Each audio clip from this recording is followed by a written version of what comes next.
East Bohol Fault Line nasa critical watch daw kasunod ng mga sunod-sunod na mild tremors na naitatala dyan. Alamin natin sa nakalap na impormasyon ng Star FM Cebu.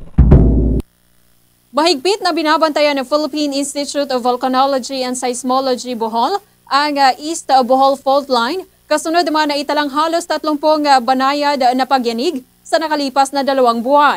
Nagkaroon ng 12 seismic activity sa bayan ng Anda, 11 sa Luay Lila area at 4 sa Sierra Bulyones. Inihayag ni Engineer Nolan Evangelista, PHIVOLCS Bohol Provincial Head, na ang inaasahang paglabas ng enerhiya ng fault line na ito ay magiging magnitude 7. Ang naturang fault line na mula sa kahabaan ng Luay hanggang Sierra Bulyones ay naglagay sa lalawigan sa critical watch dahil paumano sa hindi ito nakapagtala ng major movements sa nakalipas na 100 taon. Bukod sa East Bohol Fault Line, ang 3 iba pa ay ang North Bohol Fault, South Offshore Fault at ang Maribojoc Fault.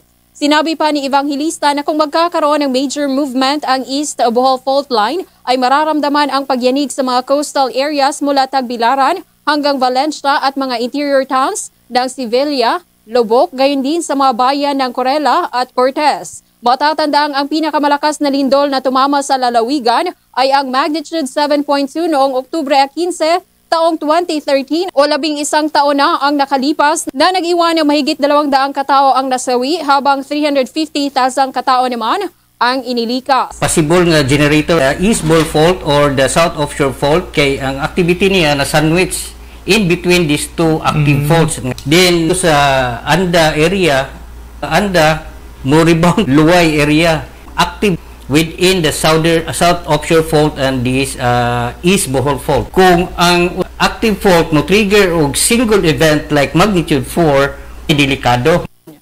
Mula rito sa lungsod ng Cebu, Star DJ Sophie Ember nag-uulat para sa number 1 and most trusted radio network in the country, Bombo Radio Philippines. Basta Radyo, Bombo!